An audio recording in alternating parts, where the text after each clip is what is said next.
Welcome to विद्यालय study point. आज की इस वीडियो में हम डिस्कस करने वाले हैं क्लास 12th का बोर्ड का जो आपका एग्जाम होने वाला है फिजिकल एजुकेशन का। उसके लिए हम पेपर डिस्कस कर रहे थे एंड हमने पेपर डिस्कस किया था फिजिकल एजुकेशन का। उसका आज की इस वीडियो में हम पार्ट 2 करेंगे। जो हमारा पार्ट 1 हमने ऑलरेडी इसका डिस्कस कर लिया है। पार्ट 2 आज की इस वीडियो में हम इसका डिस्कस करेंगे। एंड आप सभी को पता होगा 3 घंटे आपके पास होते हैं इस पेपर के लिए एंड 70 नंबर का ये आपका एग्जाम होता है फिजिकल एजुकेशन। आइए पार्ट 2 को हम डिस्कस करते हैं एंड उससे पहले जो है मैं आपको एक बार पैटर्न दिखा देता हूँ या बोर्ड का पेपर जिस तरह से आता है कुछ ये पैटर्न रहता है या इस तरह से आपका बोर्ड का पेपर पूछा जाएगा। ठीक है। एंड यहाँ पे इंस्ट्रक्शंस दिए हुए हैं एंड इंस्ट्रक्शंस हमने ऑलरेडी डिस्कस किए हुए थे, जिसके अंदर इसमें बताया हुआ है टोटल 5 सेक्शंस होंगे आपके पेपर के अंदर और टोटल जो है 37 क्वेश्चंस आपके एग्जाम में पूछे जाएंगे। फिर यहाँ पे सेक्शन वाइज इन्होंने बताया, जैसे सेक्शन ए के अंदर 1 से 18 तक एमसीक्यू टाइप क्वेश्चंस होंगे। ऑलरेडी हमने ये डिस्कस कर लिया है पार्ट 1 में। सेक्शन बी जिसके अंदर 19 से लेकर 24 तक 2-2 नंबर के क्वेश्चन थे, जिसमें से आपको किसी 5 का ही आंसर आपको देना है। तो ये सेक्शन बी था जो कि हमने डिस्कस कर लिया है। आज की इस वीडियो में जो हम करेंगे सेक्शन सी, सेक्शन डी और सेक्शन ई, ये 3 सेक्शन हमारे बच गए थे पार्ट 2 के लिए, तो वो हम डिस्कस करेंगे। एंड ये इसके अंदर जो सेक्शन सी है इसके अंदर 3-3 नंबर के क्वेश्चन, जिसमें से किसी 5 क्वेश्चन के आपको आंसर देने हैं। इस जो सेक्शन डी होगा उसके अंदर 4-4 नंबर के केस स्टडी वाले क्वेश्चन होंगे एंड सेक्शन ई के अंदर जो है 5-5 नंबर के जो आपके क्वेश्चन होंगे, जो कि आपका 34 से लेकर 37 तक दिया होगा। कोई 3 क्वेश्चन आपको करने होंगे।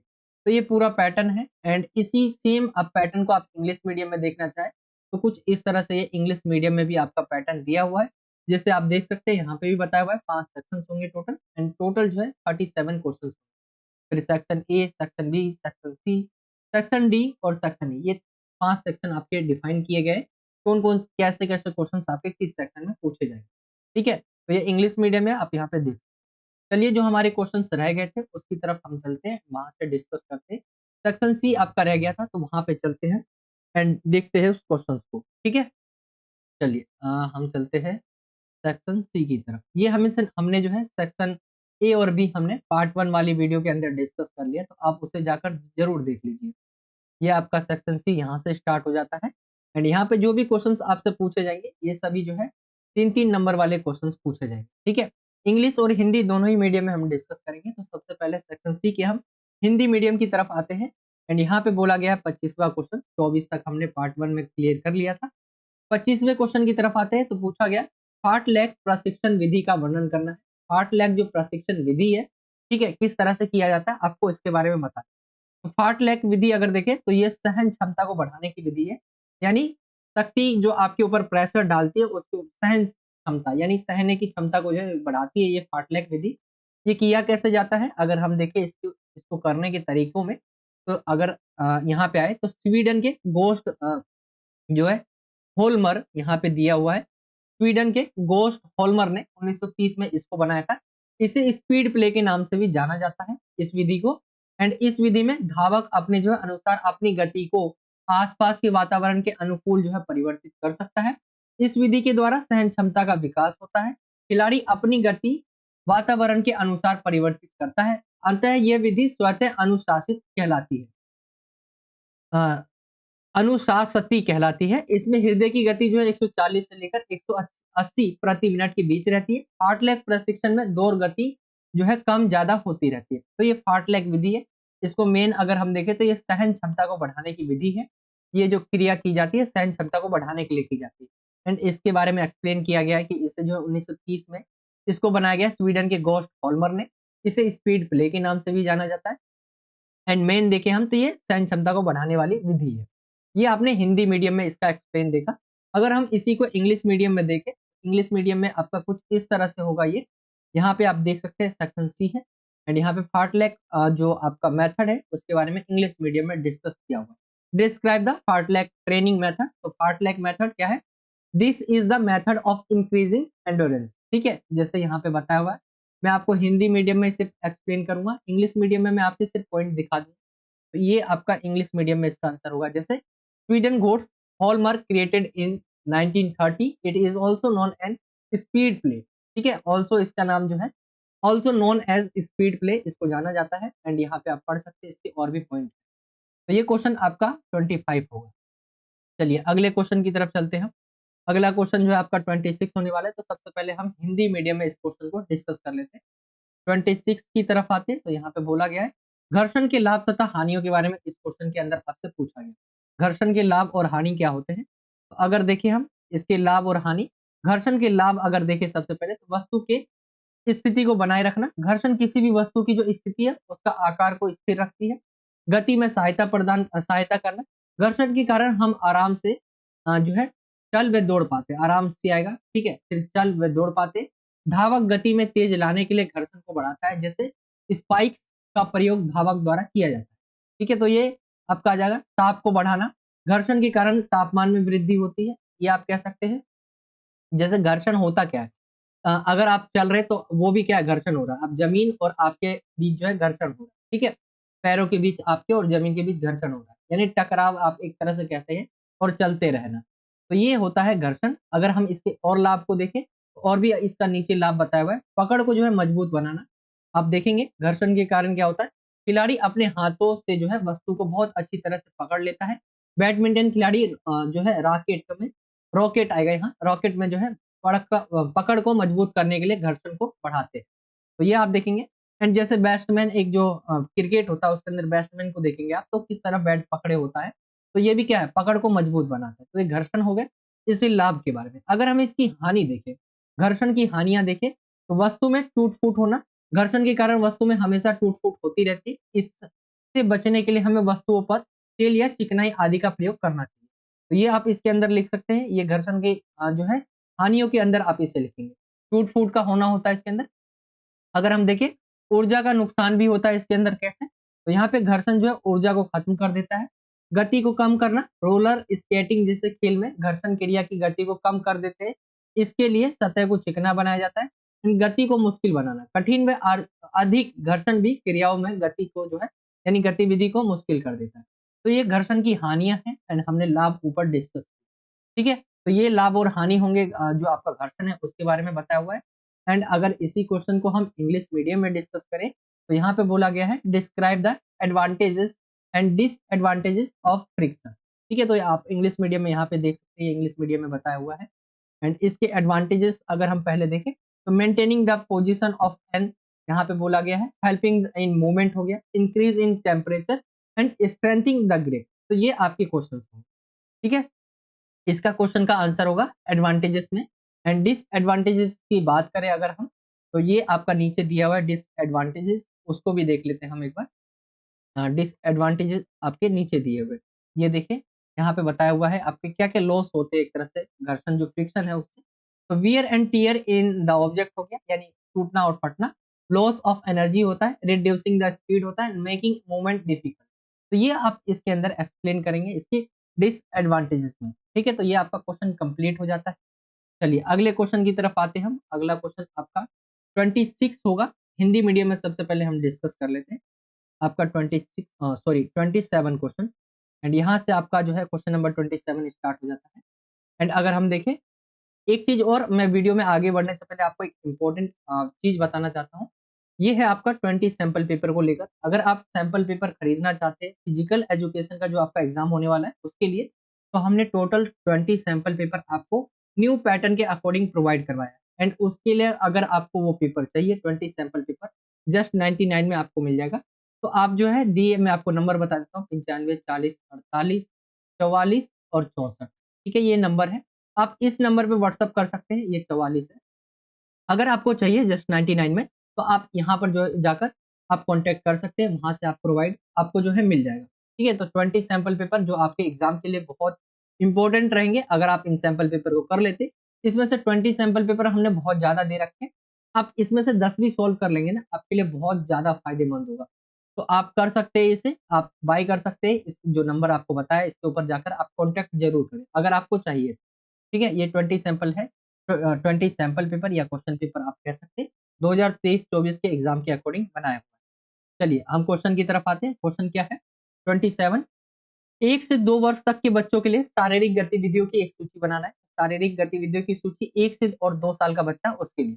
तो 1 से 2 वर्ष तक जो है बच्चों को 4 घंटे से अधिक निष्क्रिय प्रकार की गतिविधियां, जैसे जो है कुर्सी पर बैठना या धकेलन वाली कुर्सी पर बैठना, ठीक है, या गोद में बिठाए रखना आदि नहीं करना। तो यहाँ पे बताया गया है 1 से 2 साल के जो बच्चे हैं उनके लिए जो है कुर्सी पर बैठना 4 घंटे से ज्यादा, या धकेलने वाली जो कुर्सी है उस पर बैठना, या गोद में बिठाए रखना आदि जो है ये चीजें नहीं करनी चाहिए। जब बच्चा बैठन अथवा चलना शुरू कर देता है तब उसे जो है मूलभूत शारीरिक क्रियाएं जैसे कि दौड़ना, चलना, कूदना, पकड़ना, फेंकना, लॉन्ग करना, लॉन्ग लगाना आदि क्रियाएं देनी चाहिए। निष्क्रिय रूप से स्क्रीन के सामने बैठना जैसे कि कंप्यूटर खेलना, टीवी या वीडियो गेम खेलना आदि के लिए जो बच्चों को प्रोत्साहित नहीं करना चाहिए। तो ये बताया हुआ है। बच्चों को किताब पढ़ना और कहानी सुनना आदि के लिए 1 घंटे से ज्यादा का समय नहीं देना चाहिए। बच्चों को 11 से 14 घंटे की पर्याप्त नींद जो है मिलनी चाहिए, यानी 11 से 14 घंटा जो है बच्चा सोना चाहिए। ये 1 से और 2 वर्ष के जो बच्चे हैं उनके लिए बताया हुआ है। ठीक है, शारीरिक गतिविधियों के बारे में। तो ये हो जाएगा आपका, एंड ये क्वेश्चन आपका कंप्लीट हो जाता है 27वां। अगर इसी को हम इंग्लिश मीडियम में देखें, इंग्लिश मीडियम में जो है 27वें क्वेश्चन को, तो ये आपका बोला गया है make a list of physical activities of children from 1 to 2 years, यहाँ पे बताया हुआ है। एंड यहाँ पे आंसर्स आपके नीचे की तरफ दिए हुए हैं, जैसे children from 1 to 2 years were advise to perform more than 4 hours of passive type activities such as sitting in a chair or in a chair that is जो है pushed over, ठीक है, और जो है you should not keep you sitting in your lap etc। तो ये इसका आंसर हो जाएगा। और भी पॉइंट नीचे दिए हुए हैं इंग्लिश मीडियम में, आप इन्हें पढ़ सकते हैं। एंड मैंने आपको जैसा बताया मैं हिंदी मीडियम में सिर्फ आपको पॉइंट दिखा दूंगा, एक्सप्लेन सभी पॉइंट को नहीं करूंगा, कुछ पॉइंट को मैं आपको करके दिखा दूंगा। बाकी ये इसका आंसर है इंग्लिश मीडियम। तो ये आपका 27वां क्वेश्चन कंप्लीट हो जाता है इंग्लिश मीडियम में भी। चलिए अगले क्वेश्चन की तरफ आते हैं। अगला क्वेश्चन जो है आपका 28वां इंग्लिश मीडियम, पहले सबसे पहले हम हिंदी मीडियम में डिस्कस कर लेते हैं इसको।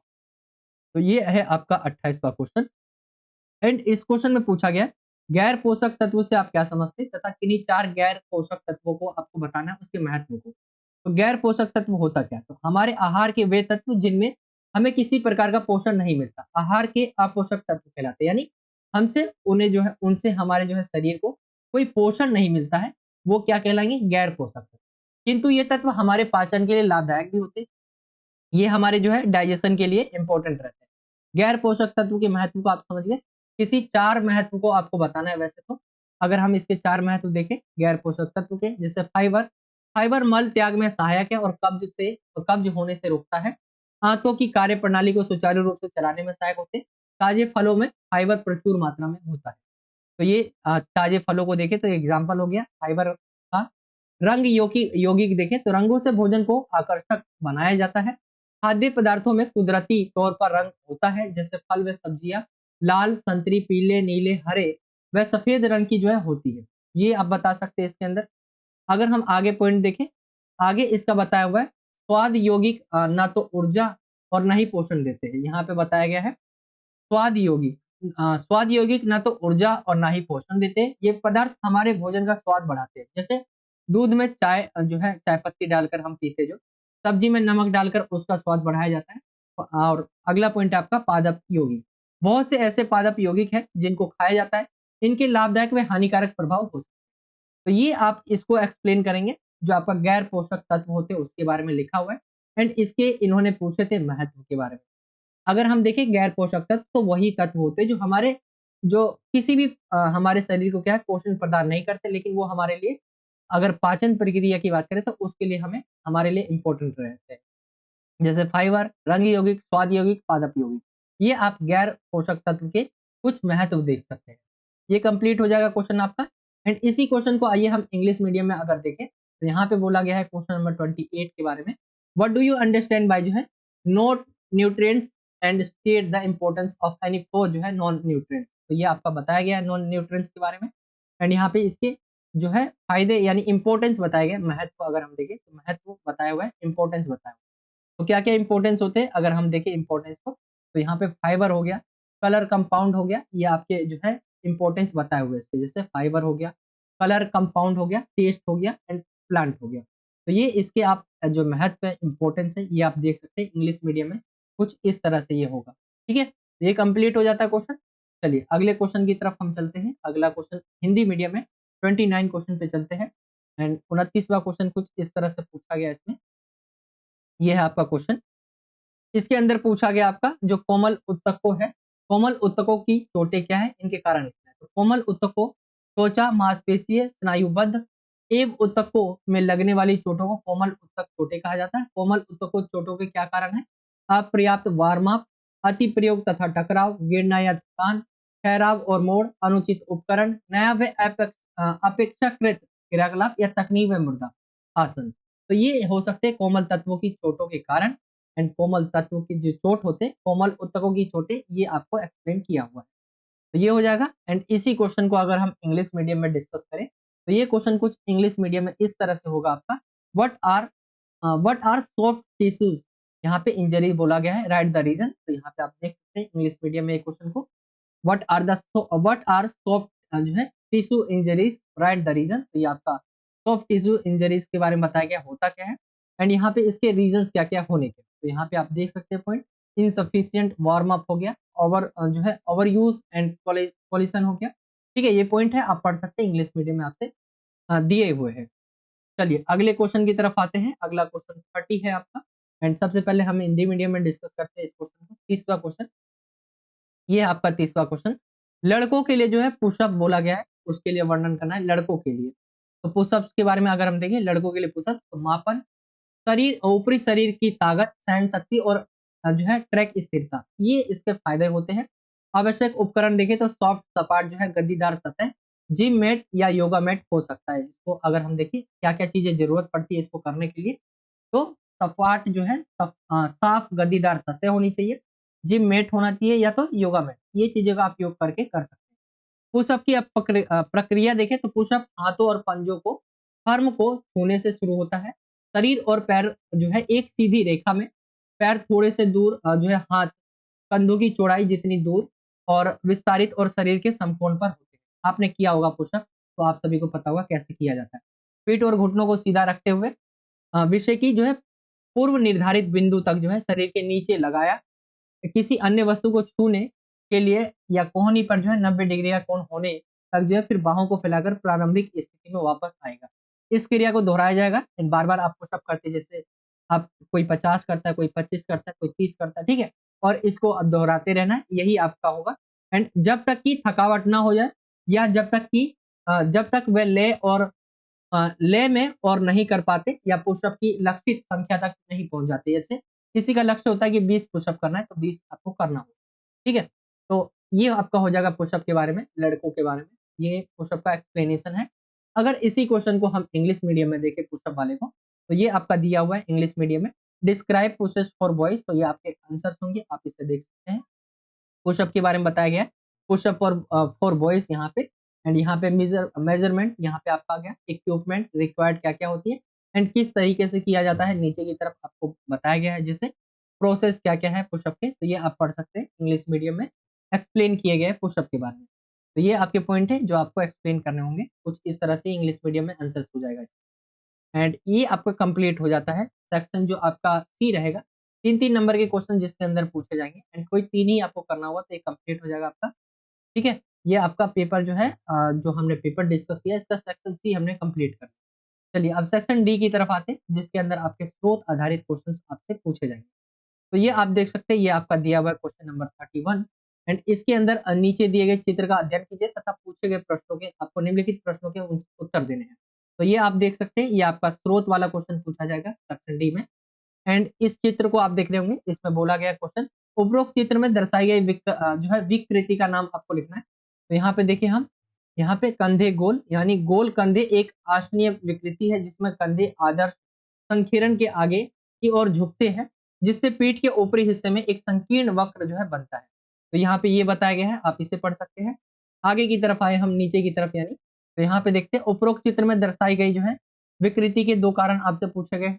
जैसे उपरोक्त चित्र में दर्शाई गई विकृति के 2 कारण क्या है, तो कारण देखें, ये खराब मुद्रा की आदतों हो गया, आनुवांशिकता, मांसपेशियों के असंतुलन, तंग फिटिंग वाले कपड़े, चोट, बीमारी आदि के कारण किसी भी उम्र में हो सकता है। खराब मुद्रा की जो है आदतों में स्मार्टफोन, टैबलेट, कंप्यूटर का उपयोग, ड्राइविंग, भारी वजन उठाना और लंबे समय तक बैठे रहना, ये शामिल है।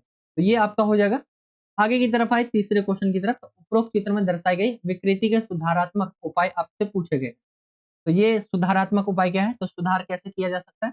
चेस्ट स्ट्रेच हो गया, T stretch, wall stretch, hand lap stretch और flex, pull up, reverse shoulder stretch आदि करके जो है मांसपेशियों के असंतुलन जो है उसको ठीक करने की कोशिश की जा सकती है। तो ये आपका हो जाएगा। एंड फोर्थ में पूछा गया उपरोक्त चित्र में दर्शाई गई विकृति के लिए सुझाए गए आसनों के आपको नाम लिखने। तो आसन कौन कौन से किए जा सकते हैं, जैसे चक्रासन, धनुरासन, ये आसन जो है इसके लिए किए जा सकते हैं।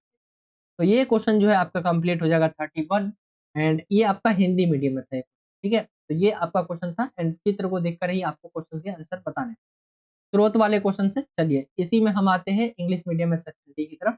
एंड ये आपका डायग्राम दिया हुआ है, इससे रिलेटेड क्वेश्चंस पूछे गए हैं। डायग्राम में जो दिखाया गया है जैसे गोल कंधे, इसके बारे में क्वेश्चंस पूछे गए हैं। एंड आपको इंग्लिश मीडियम में इसके आंसर्स की बात करें हम, तो ये कुछ इस तरह से होंगे। यहाँ पे आपके name the strain shown in the above figure, यहाँ पे क्वेश्चन पूछा गया है। यहाँ पे आप देख सकते हैं ये आपका पहला क्वेश्चन है। दूसरा है write two reason for the deformity shown in the above figure and यहाँ पे write the remedial measures for the deformity shown in the above figure। And यहाँ पे फोर्थ जो क्वेश्चन था आपसे पूछा गया था उसमें बोला गया था write the easy to suggest the deformity shown in the above figure। तो ये आपसे क्वेश्चंस पूछे गए थे, इन सभी के आंसर्स आपको नीचे दिख रहे होंगे। एंड ये आंसर जो है आपका कंप्लीट हो जाएगा, यानी क्वेश्चन नंबर 32 आपका कंप्लीट कुछ इस तरह से हो जाएगा, ठीक है। चलिए हम अगले क्वेश्चन की तरफ चलते हैं। अगला क्वेश्चन हिंदी मीडियम में देखते हैं सबसे पहले। तो ये आपका दूसरा स्रोत वाला क्वेश्चन दिया हुआ है जो कि 32वां है। एंड इसके अंदर देखें तो ये आपका कुछ इस तरह से ये स्रोत दिया हुआ है, चित्र दिया हुआ है एंड इससे रिलेटेड ही आपसे क्वेश्चन पूछे गए। तो ये आप एक बार चित्र को देख ले, मैं डायरेक्ट आपको क्वेश्चन की तरफ ले चलता हूँ। ये आपका चित्र हो गया है। चलिए अब क्वेश्चन की तरफ चलते हैं। क्वेश्चन इसमें पूछा गया जैसे उपरोक्त चित्र में जो किया गया जो योग है उसका आपको नाम लिखना है। तो यहाँ पे देखिए अनुलोम विलोम ये किया जा रहा है। अगर मैं आपको चित्र को दोबारा से दिखाऊं एक बार जाकर, तो यहाँ पे इस चित्र को आप देखेंगे ये जो है कुछ इस तरह से किया जाता है, ठीक है। यहाँ पे आप देखेंगे तो कुछ इस तरह से ये किया जाता है। एंड इस जो योगासन है इसका नाम है अनुलोम विलोम। ये आपका आ जाएगा। दूसरे क्वेश्चन की तरफ आए इसके हम स्रोत वाले की तरफ। तो इसका दूसरा क्वेश्चन जो पूछा गया है वो पूछा गया जो उपरोक्त जो चित्र है उसके अंदर दर्शाए गए योगासन का अर्थ लिखना है। अनुलोम विलोम जो किया जा रहा है नासिका के द्वारा किए गए जाने वाला आसन है। यह आसन अत्यंत गुणकारी व्यायाम है। प्राचीन समय में ऋषि मुनि अनुलोम विलोम प्राणायाम अभ्यास के द्वारा जो है अपनी कुंडलिनी शक्तियां जागृत करते थे। अनुलोम विलोम प्राणायाम के निरंतर अभ्यास से ध्यान करने की शक्ति का अद्भुत विकास होता है। तो इससे अगर हम फायदा देखें तो ध्यान जो है, ध्यान करने की जो शक्ति होती है उसके अंदर विकास होता है। तीसरा क्वेश्चन देखें, उपरोक्त चित्र में दर्शाए गए योगासन के 2 लाभ। तो यहाँ पे आप देख सकते हैं इसके अंदर कई सारे लाभ है, जैसे कि अनुलोम विलोम प्राणायाम करने से नाड़ियों की जो है शुद्धि होती है, इसलिए इसे नाड़ी शुद्धि प्राणायाम भी कहते हैं। इस प्राणायाम से हृदय को जो है शक्ति मिलती है, साथ ही कोलेस्ट्रॉल नियंत्रित रहता है। प्राणायाम के कारण जो है शुद्ध रक्त शरीर के सभी अंगों में जाकर पोषण देते हैं, ये आप इसके अंदर कह सकते हैं। और भी पॉइंट है इसके, जैसे कि नियमित अभ्यास से जो है ये नेत्र ज्योति बढ़ती है, यानी देखने की जो क्षमता है वो यहाँ पे बोला गया है बढ़ती है। माइग्रेन हो गया हाई, माइग्रेन हाई तथा लो ब्लड प्रेशर, तनाव, क्रोध, कम स्मरण शक्ति से पीड़ित लोगों के लिए ये विशेषकर लाभदायक। ये इसके आप जो है लाभ में लिख सकते हैं। एंड इसमें पूछा गया उपरोक्त चित्र में दर्शाए गए योगासन की 2 सावधानियां आपको लिखनी है। तो सावधानियां भी इसके अंदर लिखनी है। अगर हम सावधानी को देखें तो क्या क्या सावधानी है, सांस लेने व छोड़ने की प्रक्रिया में आवाज नहीं होनी चाहिए, इन्होंने ये बोला है। तथा दूसरा जो है कमजोर एवं अनेमिया पीड़ित व्यक्ति यह आसन करते वक्त दिक्कत हो सकती है इनको, तो इनके बारे में बोला गया है। आपके जो आपको आराम से ही करना है, मतलब आप कर पाए तो ठीक है, नहीं कर पाए तो कोई नहीं। तो ये आप पढ़ सकते हैं सावधानियों के बारे में। एंड ये आपका स्रोत आधारित जो क्वेश्चन है कंप्लीट हो जाएगा। एंड इस क्वेश्चन को आप कुछ इस तरह से आपने देखा, ठीक है। ये क्वेश्चन हो जाएगा, ये चित्र वाला था, इसके बारे में पूछा गया था कौन सा आसन है, इसके अर्थ आपको लिखने थे, इसके अंदर ये लाभ क्या होते हैं एंड सावधानियां क्या क्या बरतनी चाहिए इसको करते समय। ये क्वेश्चन हो गया। एंड इसी क्वेश्चन को अगर हम इंग्लिश मीडियम में देखें तो ये आपका दिया हुआ है डायग्राम, यहाँ से आप देख सकते हैं। एंड इससे रिलेटेड क्वेश्चंस पूछे गए हैं, तो ये कुछ इस तरह के क्वेश्चंस हैं जिससे आप देख सकते हैं क्वेश्चन को। Write the name of the yoga asana shown in the above figure, तो यहाँ पे अनुलोम विलोम, ठीक है, यानी ये आप देख सकते हैं। Writing the meaning of yogasana shown in the above जो है फिगर, तो ये आप पढ़ सकते हैं इसके बारे में। Write two benefit of yogasana shown in the above picture, तो यहाँ पे जो फिगर यूज किया गया है, फिगर में जो करते हुए दिखाया हुआ है उसकी लाभ क्या है, बेनिफिट्स क्या है। एंड लास्ट में जो है आपके प्रिकॉशंस की बात की गई है, क्या क्या हमें जो है ध्यान रखना चाहिए, तो ये आप पढ़ सकते हैं प्रिकॉशन। तो ये आपका कंप्लीट हो जाएगा क्वेश्चन 32वां इंग्लिश मीडियम में। चलिए अब हम चलते हैं नेक्स्ट क्वेश्चन की तरफ। अगला क्वेश्चन है आपका, वो है 33 एंड नीचे की तरफ आते हैं हम, यहाँ पे देखेंगे ये 33 है एंड ये आसन किया जा रहा है, यहाँ पे आप देख सकते हैं ये किया जा रहा है एंड इसमें जो है आपको चित्र में देखकर जो है ये आपका डायग्राम जो दिया हुआ है इसको देखकर आपके क्वेश्चंस पूछे गए हैं। चलिए क्वेश्चन की तरफ हम चलते हैं डायरेक्ट। सबसे पहला क्वेश्चन इसमें बोला गया, उपरोक्त चित्र में दर्शाए गए टेस्ट का आपको नाम पूछा गया है। अगर हम देखें ये क्वेश्चन है आपका, उपरोक्त चित्र में दर्शाए गए टेस्ट का नाम लिखे तो 30 सेकंड चेयर स्टैंड टेस्ट है होता है ये एंड ये ज्यादातर देखेंगे तो हम हमारे जो टीचर है पनिशमेंट के तौर पे हमें दिया करते थे जब हम स्कूल में होते थे। तो जैसे आप खड़े होते हैं ना, बस आपके जो है नीचे झुक, आपको थोड़ा सा अगर देखे मैं डायग्राम को दिखाऊं आपको किस तरह से ये किया गया है, तो ये देखेंगे कुछ इस तरह से जो है ये किया जाता है, तो ये आपका हो जाएगा एंड पनिशमेंट के तौर पे हमें ये टीचर करवाया करते थे स्कूल के अंदर। ठीक है एंड चलिए हम आगे के क्वेश्चंस को इसके देखते हैं। आगे क्वेश्चन से, उपरोक्त चित्र में दर्शाए गए टेस्ट का उद्देश्य अगर लिखें, उद्देश्य क्या होता है, शरीर की निचली शक्ति का निर्धारण करना, 30 सेकंड में अधिकतम स्टैंड पूरा करना। उपरोक्त चित्र में दर्शाए गए टेस्ट के लिए अनावश्यक जो आवश्यक सामग्री हो क्या, बिना हथियारों के सीधी पीठ वाली कुर्सी, स्टॉप वॉच। ये इसका जो है जो इक्विपमेंट चाहिए इसको करने के लिए, जैसे स्टॉप वॉच चाहिए तो वो 30 सेकंड के लिए किया जाता है, तो उसके लिए उपरोक्त चित्र में दर्शाए गए टेस्ट की प्रक्रिया आपको लिखनी है एंड यहाँ पे देखें हम, तो कुर्सी को दीवार के सहारे या ऐसी जगह पर रखना चाहिए जहां स्थिर हो जाए। प्रारंभ में व्यक्ति कुर्सी पर बैठेगा, पीठी सीधा, हाथ क्रॉस किए हुए और पैर कंधे की चौड़ाई जो है से अलग, फर्श पर मजबूती से।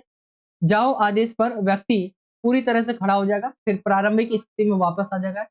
इसे एक स्टैंड के रूप में गिना जाएगा। व्यक्ति को 30 सेकंड में अधिकतम स्टैंड करने के लिए प्रेरित जो है किया जाएगा। तो ये आपका हो जाएगा फोर्थ पॉइंट इसका एंड यहाँ पे नोट भी दिया हुआ है इससे रिलेटेड, तो एक बार नोट को भी देख लेते हैं हम।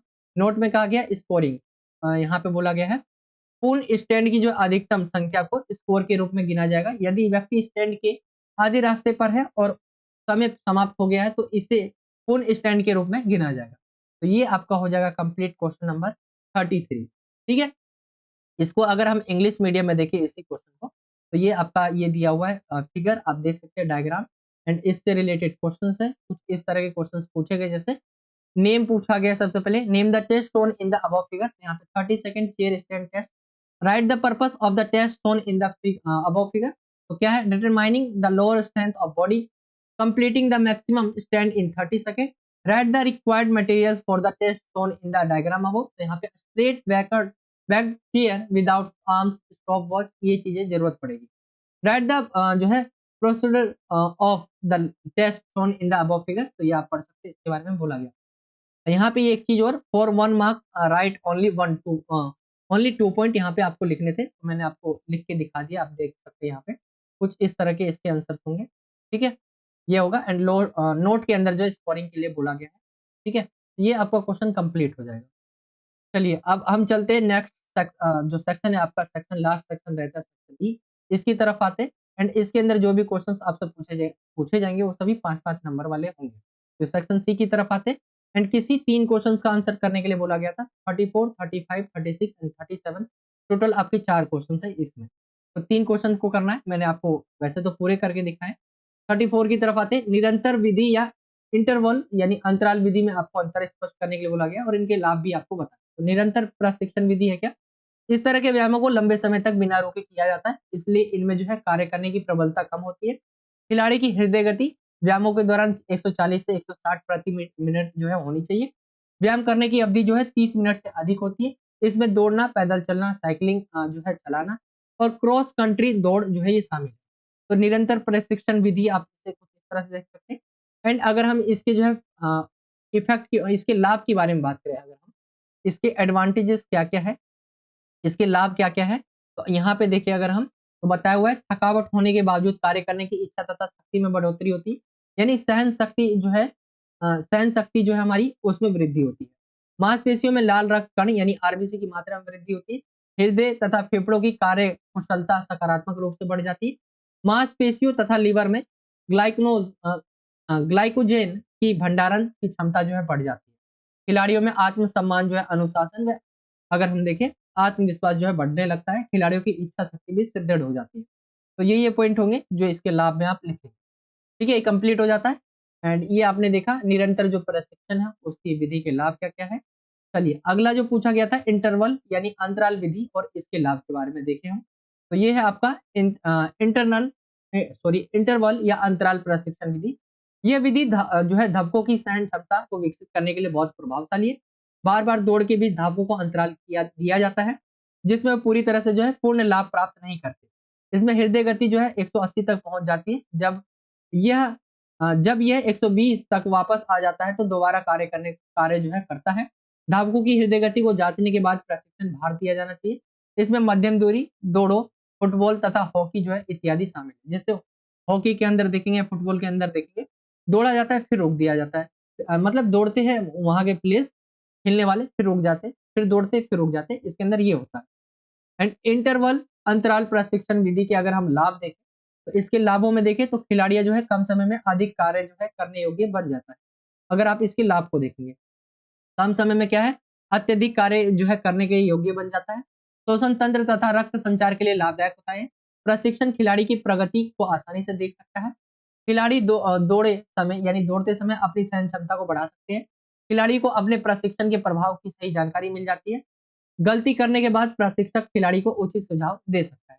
तो ये इसके लाभ आप यहाँ पे लिख सकते हैं। तो ये क्वेश्चन आपका कंप्लीट हो जाएगा।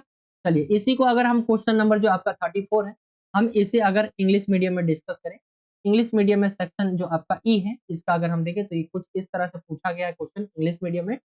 डिफरेंशिएट बिटवीन जो है continuous method and interval method and explain their advantages. तो ये आप पढ़ सकते हैं।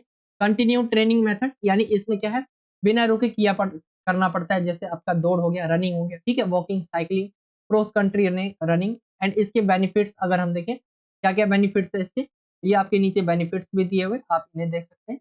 बेनिफिट्स के अंदर ये पॉइंट आपके दिए हुए, ठीक है, ये पॉइंट हो जाएंगे बेनिफिट्स में। एंड दूसरा जो पूछा गया था इंटरवल ट्रेनिंग मेथड के बारे में, एंड उसको भी हम देख लेते हैं। नीचे की तरफ दिया हुआ है आपका वो, ये देख सकते हैं इंटरवल ट्रेनिंग मेथड है ये आपका। एंड इसकी एक्सप्लेनेशन कुछ इस तरह से आप देख सकते हैं, इसके बारे में बताया हुआ है। एंड इसके अंदर क्या होता है, बीच बीच में आपको दौड़ना फिर रुकना, फिर दौड़ना फिर रोकना, ऐसा फुटबॉल देखेंगे आप, हॉकी देखेंगे, उसके अंदर खेल में हमें देखने को मिलता है। अगर इसके बेनिफिट्स की बात करें तो क्या क्या बेनिफिट्स होते हैं इसके, अगर हम देखें तो ये है आपके नीचे हुए दिए हुए बेनिफिट्स, आप देख सकते हैं। ये इसमें आप बेनिफिट्स में ये पॉइंट आपको लिखने होंगे, ठीक है। तो ये आपका क्वेश्चन कंप्लीट हो जाता है इंग्लिश मीडियम में भी। चलिए अगले क्वेश्चन की तरफ हम चलते हैं। अगला क्वेश्चन आपका पूछा गया है, वो पूछा गया है हिंदी मीडियम में, चलते हैं इस अगले क्वेश्चन के लिए। एंड यहाँ पे पूछा गया पैरालंपिक गेम्स के बारे में। पैरालंपिक गेम्स के आपको वर्णन करना है। अगर हम देखें पैरालंपिक्स के बारे में, तो ये एक अंतर्राष्ट्रीय बहुखेल प्रतियोगिता है जिसमें विभिन्न प्रकार की विकलांगता से ग्रस्त व्यक्ति जो भाग लेते हैं। पैरालंपिक में वही खेल जो शामिल है, मतलब शामिल क्या है, उन लोगों के लिए बनाया गया है जो शारीरिक रूप से नॉर्मली नहीं है, मतलब एक तरह से जो है विकलांग है वो। विकलांग कई तरह से हो सकते हैं, क्या पता वो बहरा हो, ठीक है, या अंधा हो, या उसके जो है लंगड़ा हो, ये सारी चीज़ें इस तरह के लोग इसमें जो है भाग लेते हैं। अंतर्राष्ट्रीय ओलंपिक समिति यानी आईओसी के अंतर्गत ये खेल जो है हर 4 साल में जो है आयोजित होते हैं। इनकी शुरुआत का श्रेय जो है वो दिया जाता है सर लुडविग गटमैन को, इनका दिया जाता है क्योंकि इनके द्वारा ही ये शुरू किया गया था। अगर हम देखें आगे इसके पॉइंट जो दिए हुए हैं पैरालंपिक के बारे में, इसमें आप पढ़ सकते हैं।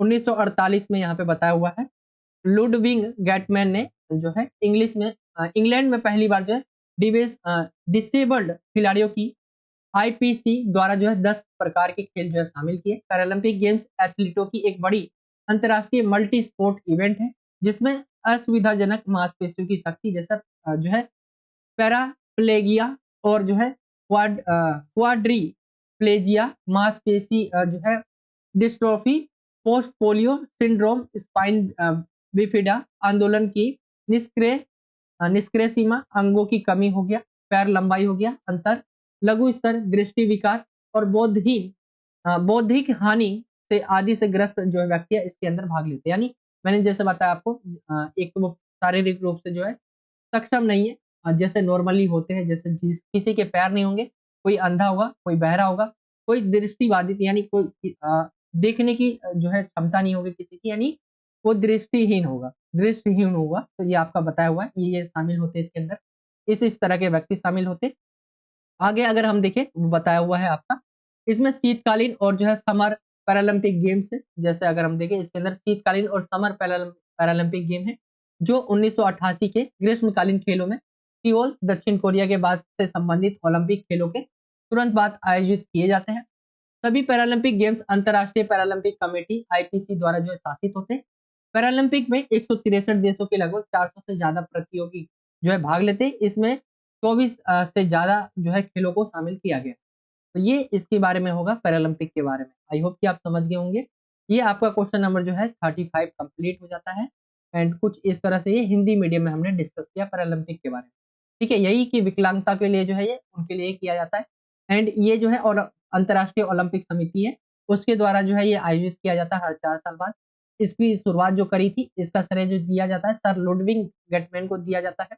एंड इसके अंदर उन्होंने 10 प्रकार के खेल शामिल किए थे। इसके अंदर कौन-कौन से व्यक्ति भाग लेते, किस-किस तरह के जो है, तो यहाँ पे आपको बताया कोई अंधा हो सकता है, कोई बहरा हो सकता है, किसी की पैर की लंबाई जो है उसके अंदर अंतर देखने को मिल सकता है। ठीक है, ये सारी चीज़ें। इसे शीतकालीन और समर ओलंपिक गेम्स है इसके अंदर। 1988 में ग्रीष्मकालीन खेलों में ये सियोल दक्षिण कोरिया के बाद जो है संबंधित ओलंपिक खेलों के तुरंत बाद जो है ये आयोजित किया जाता है। ये है। एंड पैरालंपिक में 163 देशों से ज़्यादा जो है मतलब 163 देशों के लगभग जो 400 से ज़्यादा जो है प्रतियोगी भाग लेते हैं। 24 से ज़्यादा इसके अंदर खेल शामिल है। तो ये आपका हो जाएगा हिंदी मीडियम में। एंड अगर हम इसी को इंग्लिश मीडियम के अंदर डिस्कस करें तो ये आपका डिस्क्राइब द पैरालंपिक गेम्स आपका आ जाएगा। एंड यहाँ पे डिस्क्राइब किया हुआ है पैरालंपिक गेम के बारे में, आप इन्हें देख सकते हैं। ये इसके पॉइंट्स होंगे। ठीक है, इंग्लिश मीडियम में मैं आपको सिर्फ दिखा दे रहा हूँ, आपको इसे खुद से ही करना होगा। पढ़ सकते हैं आप, मैं आपको सिर्फ इसके पॉइंट्स दिखा दे रहा हूँ। एंड ये क्वेश्चन कंप्लीट हो जाएगा। ठीक है, चलिए अगले क्वेश्चन की तरफ आते हैं। अगला क्वेश्चन आपका 36 है जो कि हिंदी मीडियम में अगर हम डिस्कस करें पहले, महिलाओं के लिए खेलों में भागीदारी के सामाजिक लाभों के बारे में बताना है। तो जो महिलाएं यानी आप लेडीज कह लें या फीमेल कह लें, वो जो खेलों के अंदर भाग लेती है तो उससे सामाजिक लाभ क्या-क्या होता है? तो समन्वय कौशल में वृद्धि, खेल टीम में खिलाड़ियों और खेलों में भाग लेने वाली महिलाओं के बीच जो है समन्वय बढ़ाने और सुधारने में मदद करता है, जो दूसरों के साथ समन्वय में काम करने में कौशल सीखते हैं। संप्रेक्षण कौशल में वृद्धि, संप्रेक्षण के खेल का एक अभिन्न अंग है क्योंकि खिलाड़ियों को खेलते समय एक दूसरे के साथ संवाद करना चाहिए। यह महिला भागियों को अधिक स्वतंत्रता से अपनी बात को जो है समझाने में मदद करता है। ये आप इसमें लिख सकते हैं।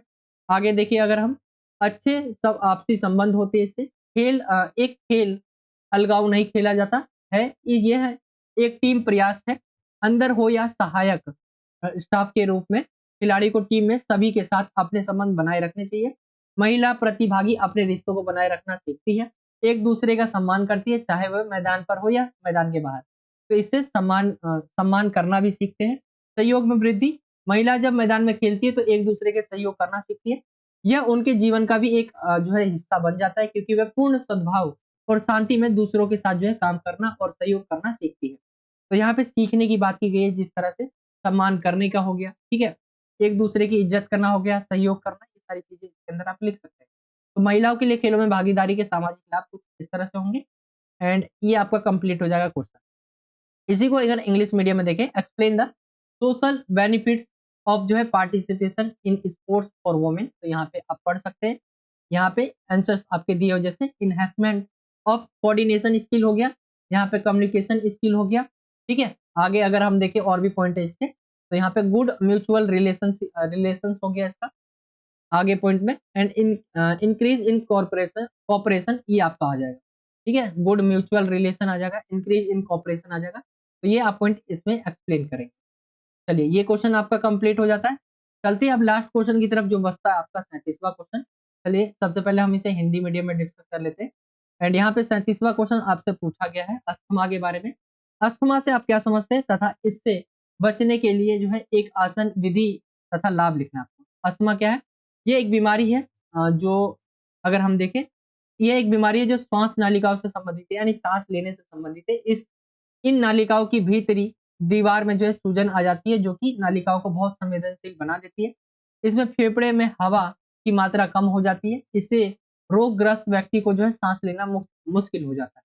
तो सांस लेने में कठिनाई आ जाती है इस तरह की बीमारी में। एंड अगर हम देखें इससे बचने के लिए हमें कौन सी आसन विधि तथा लाभ लिखना है आपको, तो अगर हम देखें तो आसन विधि का आपको नाम लिखना है। सबसे पहले अगर हम देखें इसके पॉइंट्स को, आसन विधि कौन सी है, तो चलिए सबसे पहले हम इसका आसन विधि देख लेते हैं। यहाँ पे देखेंगे सबसे पहले इसका अगर लक्षण की बात करें तो लक्षण बताया खांसी का दौरा होना, ठीक है, दिल की जो है धड़कन यहाँ पे बढ़ना, सांस की रफ्तार बढ़ना, बेचैनी होना, सीने में जकड़न, थकावट, हाथ पे पैरों, कंधों में, पेट में दर्द होना। कारण देखें तो धूल, धुआं, वायु प्रदूषण, आनुवंशिकता, परागकण, जानवरों की त्वचा, बाल या पंख आदि हो सकते हैं। सुधार देखें तो सुखासन, चक्रासन, गोमुखासन, पर्वतासन, भुजंगासन, पश्चिमोत्तानासन, मत्स्यासन के नियमित तौर तरीके करके। तो यहाँ पे ये आसन की एक बताए हुए हैं, इन तरीकों से आप कर सकते हैं, ठीक है। एंड अगर हम देखें जैसे यहाँ पे बताया हुआ है और आंसर्स आपके नीचे दिए हुए जैसे एक्सप्लेन किया हुआ है, जैसे यहाँ पे कपालभाति यहाँ पे एक्सप्लेन किया गया है, कपालभाति आसन विधि के बारे में बताया गया एंड इसके लाभ के बारे में बताया गया एंड इसे करते समय क्या क्या सावधानियां बरतनी चाहिए, ठीक है। तो चलिए मैं एक एक बार आपको बता देता हूँ, जैसे कपालभाति इन्होंने बताया। तो कपालभाति एक ऐसा योगासन है जो शरीर की अनेक प्रकार की बीमारियों को खत्म करता है। यह एक बहुत ही आसान प्राणायाम है जिसे कोई भी स्वस्थ व्यक्ति आसानी से कर सकता है। कपाल का संबंध हमारे मस्तिष्क से होता है और भांति का संबंध जो है कांति से होता है। इस यदि इस योग को नियमित रूप से किया जाए तो इससे क्या है मस्तिष्क का आभा आती है, मस्तिष्क पर आभा आती है। एंड इस विधि के बारे में बताया गया कि इस विधि को किस तरह से किया जा सकता है। तो यहाँ पे देखेंगे ध्यान की मुद्रा में आपको बैठ जाना है, बताया गया है। आसन में बैठना ज्यादा लाभकारी होता है। रीढ़ की हड्डी को सीधा रखें, अपने हाथों को घुटने पर रख लीजिए। अब अपनी आंखों को बंद करके पूरे शरीर को एकदम हल्का छोड़ दीजिए। गहरी सांस ले, इस समय आपका पेट बाहर होना चाहिए। फिर सांस को धीरे धीरे बाहर छोड़े, सांस बाहर छोड़ने के साथ ही पेट अंदर अंदर की तरफ आपको खींचनी है। इसके एक क्रम में सांस को 20 बार ले और बाहर छोड़े, ठीक है। कपालभाति पूरा होने के बाद 1 मिनट तक शांति की अवस्था में बैठे रहना है आपको। एंड ये इसकी विधि के बारे में था। अगर हम इसके लाभ के बारे में बात करें क्या क्या लाभ होता है, तो देखिए जिसका वजन ज्यादा है ना उसको वजन कम करना है तो उसमें मदद मिलती है। ये आपके पेट की जो चर्बी है उसको कम करता है, कब्ज की शिकायत दूर करता है, ये मन को शांति प्रदान करता है, पाचन क्रिया को मजबूत बनाता है, डायबिटीज के मरीजों के लिए बहुत ही फायदेमंद होता है, अस्थमा के रोग को जड़ से समाप्त करने में सहायक है, शरीर की नाड़ियों को शुद्ध करता है, ये रक्त के संचरण को सही करता है जिससे चेहरे की आभा बढ़ती है और शरीर जो फुर्तीला होता है, थकान को कम करने में भी ये लाभकारी होता है। तो ये इसके लाभ थे। एंड अगर हम देखें क्या क्या सावधानियां बरतनी चाहिए, तो कपालभाति आसन करते समय क्या क्या सावधानियां बरतनी चाहिए। यहाँ पे अगर हम देखें तो बंद कमरे में गर्म वातावरण में धुएं वाली जगह पर कपालभाति करने पर इसका विपरीत प्रभाव भी हो सकता है। पेट का ऑपरेशन के कुछ समय बाद यह आसन नहीं करना चाहिए। हृदय संबंधी रोग की स्थिति में यह आसन नहीं करना चाहिए। रीढ़ की हड्डी की समस्या हो तो यह आसन बिल्कुल भी नहीं करना चाहिए और मासिक धर्म के दोषण का यह आसन नहीं करना चाहिए। तो ये है सावधानियां इसकी। एंड ये क्वेश्चन आपका कंप्लीट हो जाता है इस तरह, ठीक है। तो आई होप कि आपको समझ आ गया होगा एंड ये आपका पूरा पेपर खत्म हो जाता है। एंड इस क्वेश्चन को भी अगर हम इंग्लिश मीडियम में देखें तो ये यहाँ पे बोला गया इंग्लिश मीडियम में, write the method benefits of any one asana to avoid जो है अस्थमा। तो कपालभाति के बारे में सही से एक्सप्लेन किया गया एंड अस्थमा के बारे में आप यहाँ पे देख सकते हैं अस्थमा होता क्या है, इसके क्या क्या सिम्टम्स होते हैं, क्या क्या कोशिश होते हैं, करेक्शन क्या क्या किया जा सकता है, ठीक है। तो ये आप पढ़ सकते हैं, अस्थमा के बारे में डिफाइन किया हुआ। किसी एक आसन के बारे में उसको जो है आपको बताना था, तो यहाँ पे बताया हुआ आसन जैसे वो है कपालभाति। यहाँ पे आप पढ़ सकते हैं कपालभाति के बारे में इन्होंने बताया कि कपालभाति सबसे पहले होता क्या है एंड इसके जो है कपालभाति मेथड यहाँ पे बताया हुआ है करने के इजी मेथड। एंड यहाँ पे अगर हम देखें और भी चीजें बताई हुई है इसके क्या क्या हमारे जो है बेनिफिट्स होते हैं एंड यहाँ पे प्रिकॉशंस हमें क्या क्या लेने चाहिए इसको करते समय या क्या क्या प्रिकॉशंस है इसके लिए। तो ये आपका कंप्लीट हो जाएगा इंग्लिश मीडियम एंड ये पेपर आपका कंप्लीट हो जाता है हमने जो डिस्कस किया। इसका पार्ट 1 हमने ऑलरेडी डिस्कस कर लिया था। आई होप कि आपको वीडियो अच्छा लगा होगा। वीडियो अच्छा लगा तो वीडियो को आपको लाइक करना है, आपको ज्यादा से ज्यादा वीडियो को लाइक करें, शेयर करें अपने दोस्तों में। अगर आप हमारे चैनल पर नहीं हो तो नीचे आपको सब्सक्राइब का बॉक्स मिल जाएगा जहाँ पे सब्सक्राइब लिखा होगा, आपको उसके ऊपर क्लिक करना है, बेल आइकन को ऑल पे सेलेक्ट कर लेना है। इससे जब भी हम कोई नई वीडियो डालेंगे तो आप तक नोटिफिकेशन पहुंच जाया करेगा। बाकी यही था आज का वीडियो। पार्ट 1 देख रहा है तो आपको उसका लिंक जो है पार्ट 1 का डिस्क्रिप्शन में मिल जाएगा, वहां से आप जरूर देखें। बाकी ये पेपर भी आपका कंप्लीट हो जाता है। एंड हाँ, 20 सैंपल पेपर के लिए जैसा कि मैंने आपको शुरुआत में ही बताया था, अगर आप बाय करना चाहते हैं तो मैंने आपको नंबर बताया था 95 40 48 44 एंड 64, ये नंबर है। आप इस नंबर पे मैसेज कर सकते हैं। आपकी 20 सैंपल पेपर जो पीडीएफ फॉर्म में आपको मिल जाएंगे जस्ट 99 में। अगर आप अपनी तैयारी बहुत अच्छे से करना चाहते हैं, आपके नंबर अच्छे आए तो आप इन 20 सैंपल पेपर को जरूर लें, ठीक है। उसके बारे में मैंने आपको नंबर बता दिया, आपको इसके ऊपर मैसेज करना है अगर आपको चाहिए। व्हाट्सअप नंबर है ये हमारा, आप वहां पे जाके कॉन्टेक्ट कर सकते हैं। चलिए यही था आज का वीडियो, मिलता हूँ आपसे अगली और एक्साइटिंग वीडियो में। जब तक के लिए जय हिंद, जय भारत, वंदे मातरम।